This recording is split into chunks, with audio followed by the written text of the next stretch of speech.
मैं सबसे पहले तो मुख्यमंत्री जी ने जो अभी भाषण में दिया उस पर उन्होंने शेर सुनाया जो बहुत अच्छा था, उसको जो वाक्य में ही सत्य है उसको भी 1 मिनट थोड़ा सा अलग से वो कहना चाहता हूं।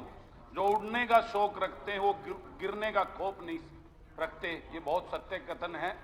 मैं मुख्यमंत्री जी का इस शेर के लिए बहुत अच्छा शेर पढ़ा है उन्होंने, धन्यवाद करता हूं। और ध्यानाकर्षण सूचना संख्या 7 जो आपने मेरी स्वीकार की उसके लिए धन्यवाद। ध्यानाकर्षण सूचना संख्या 7 के द्वारा मेरे द्वारा पात्रता परीक्षा उत्तीर्ण करने के बावजूद हजारों बच्चों को निजी स्कूलों में दाखिला न मिलने बारे इस महान सदन का ध्यान एक अति लोकहित के विषय की ओर दिलाना चाहते हैं कि जैसा सभी को मालूम है कि गरीबी रेखा से नीचे जीवन यापन करने वाले लाखों परिवारों के होनहार बच्चों को निजी स्कूलों में अच्छी एवं गुणवत्ता शिक्षा दिलवाने के लिए प्रवेश में नियम 134 से लागू है, जिसके तहत दाखिले के लिए पात्रता परीक्षा पास करने पर गरीब छात्रों को प्राइवेट स्कूल में मुफ्त शिक्षा दिलाई जाती है। लेकिन देखने में आ रहा है कि पात्रता परीक्षा उत्तीर्ण करने के बावजूद हजारों बच्चों को निजी स्कूलों में दाखिला नहीं दिया गया। पुराने स्कूलों से स्कूल लिविंग सर्टिफिकेट लेकर हजारों अभिभावक अपने बच्चों को अलॉट किए गए स्कूलों में शिक्षा विभाग के अधिकारियों के दफ्तरों के चक्कर काटते रह गए। हजारों अभिभावकों को जनवरी की भीषण सर्दी में विभिन्न जिलों में धरने प्रदर्शन एवं आंदोलन करने पर मजबूर होना पड़ा, लेकिन प्रशासन से उनको सिवाय झूठे आश्वासनों के कुछ भी नसीब नहीं हुआ। सवाल उठता है कि पात्रता परीक्षा पास करने एवं योग्यता के रखने के बावजूद इन गरीब बच्चों के परिवार के बच्चों के साथ यह नाइंसाफी क्यों हुई, इसके लिए कौन जिम्मेवार है। उनका आग्रह है कि आज बाकी सभी मुद्दों को छोड़कर सबसे पहले दाखिले में वंचित रहे गरीब बच्चों के परिवार के मामले में विस्तार चर्चा कराई जाए और सरकारी सदन पर अपना वक्तव्य दें। धन्यवाद। अब माननीय शिक्षा मंत्री जी अपना वक्तव्य प्रस्तुत करें। अध्यक्ष महोदय, हरियाणा राज्य में नियम 134A के अनुसार मान्यता प्राप्त प्राइवेट स्कूलों में 10% सीटें आर्थिक रूप से कमजोर वर्ग तथा गरीबी रेखा से नीचे श्रेणी संबंधित मेधावी छात्रों के लिए आरक्षित करने का प्रावधान है। कोविड-19 महामारी के कारण शिक्षण स्तर 2020-21 में स्कूल नहीं खुल पाए। इसके कारण 134A के तहत एडमिशन प्रक्रिया नहीं चलाई जा सकी तथा 2021-22 में भी कोविड-19 के कारण सितंबर 2021 तक सरकारी तथा प्राइवेट स्कूल बंद रहे, जिसके कारण फरवरी-मार्च 2021 में उपरोक्त एडमिशन के लिए समय सारणी जारी नहीं की जा सकी। इस संबंध में माननीय उच्च न्यायालय में दाखिल याचिका नंबर 16,736 आप 2021 के उपरांत दिनांक 8 अक्टूबर 2021 को दाखिले के लिए समय श्रेणी जारी कर दी गई। समय श्रेणी जारी करने के बाद 5 दिसंबर 2021 को मूल्यांकन परीक्षा आयोजित की गई, जिसमें एडमिशन प्रक्रिया का समय 15 दिसंबर 2021 से 24 दिसंबर 2021 तक रखा गया था। बच्चों व अभिभावकों की मांग व सुविधा के अनुसार इस पीरियड को 3 बार आगे बढ़ाया गया और एडमिशन प्रक्रिया 18 फरवरी 2022 तक चली, जिसमें 66,995 बच्चों ने आवेदन किया। 45,279 बच्चे एडमिशन के पात्र पाए गए। 11,706 बच्चों ने एडमिशन के लिए संपर्क ही नहीं किया, यानी कि तब बची संख्या 33,583। 21,577 बच्चों का एडमिशन हमने करा दिया, जो उन्हें स्कूल मांगे थे वो इनको दे दिए। 12,006 विद्यार्थी जो हैं वो एडमिशन से वंचित रह गए।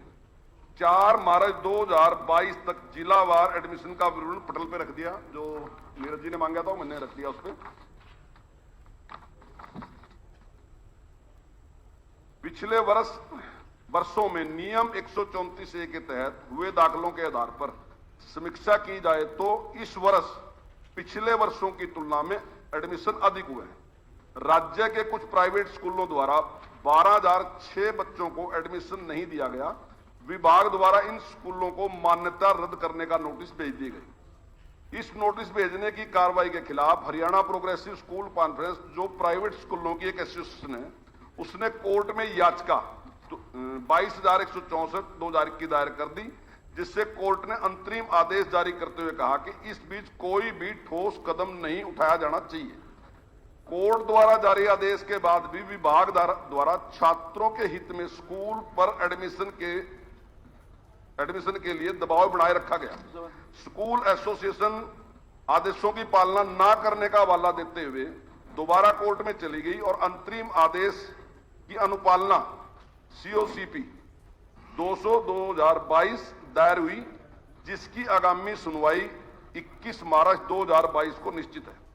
विभाग द्वारा 134A के तहत पात्र छात्रों के एडमिशन के लिए हर संभव प्रयास किया गया, चाहे वह एडमिशन की तारीख को 3 बार बढ़ाए जाने बारे हो या एडमिशन न करने वाले स्कूलों के खिलाफ सख्त कार्रवाई करने की बात हो।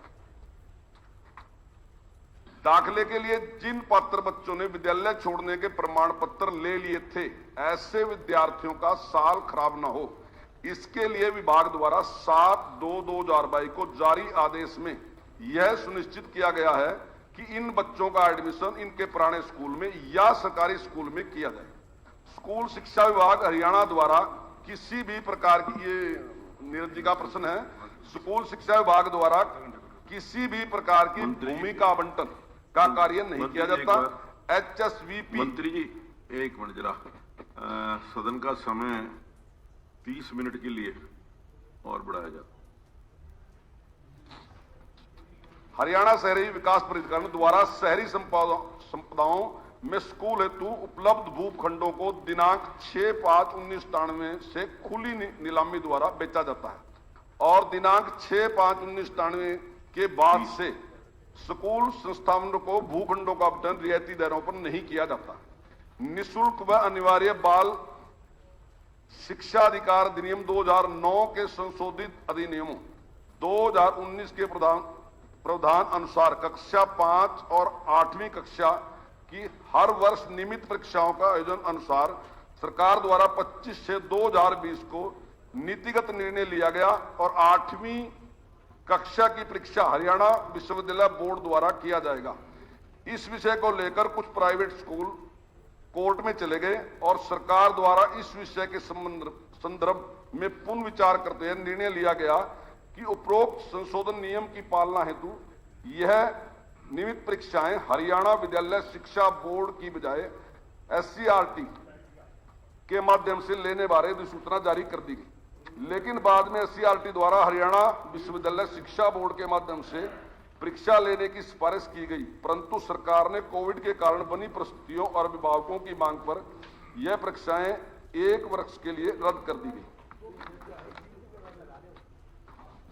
नियम 134A के तहत कुल 66,495 छात्रों द्वारा आवेदन किया गया, जिसमें केवल प्राइवेट स्कूलों के छात्र जो हैं वो 55,029 बच्चों ने आवेदन किया। टोटल जो आवेदन किया वो 66,495 है और जो प्राइवेट स्कूल के बच्चे जो आवेदन कर रहे हैं वो 55,029 हैं। सरकारी स्कूल के जो बच्चे हैं वो केवल 11,466 हैं, जिससे यह स्पष्ट होता है कि नियम 134A का फायदा अधिकांश प्राइवेट स्कूल में पढ़ रहे छात्र उठा रहे हैं, जबकि 134A नियम का प्रावधान सरकारी स्कूलों में पढ़ रहे गरीब मेधावी छात्रों हेतु बनाया गया था। ऐसे भी कई मामले हैं कि जिन स्कूलों में छात्र पढ़ता है उसने उसी स्कूल को 134A के तहत विकल्प के रूप में भर दिया। इस नियम के तहत किए गए एडमिशनों की एवज में 2015-16 से अब तक इन्होंने पूछा कि पैसे जो हमने नहीं दिया, इस नियम के तहत किए गए एडमिशन के एवज में 2015-16 से अब तक 70,31,30,700 रुपए की राशि हमने प्राइवेट स्कूलों को दे दी है। निःशुल्क व अनिवार्य बाल शिक्षा का अधिकार अधिनियम 2009 के मद्देनजर राज्य सरकार द्वारा पारित 134A नियम के पुनरावृत्ति हेतु सरकार के विचाराधीन है।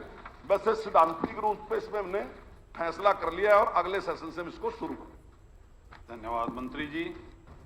मैं सबसे पहले अध्यक्ष जी, मंत्री जी से एक छोटा सा सवाल पूछना चाहता हूं कि कोई भी परीक्षा जो हम कांटेक्ट करते हैं किसी भी चीज के लिए, उसके जो रूल रेगुलर मापदंड जो होते हैं, जो उसका क्राइटेरिया होता है, वो पहले फिक्स किया जाता है या बाद में? पहले किया जाता ना।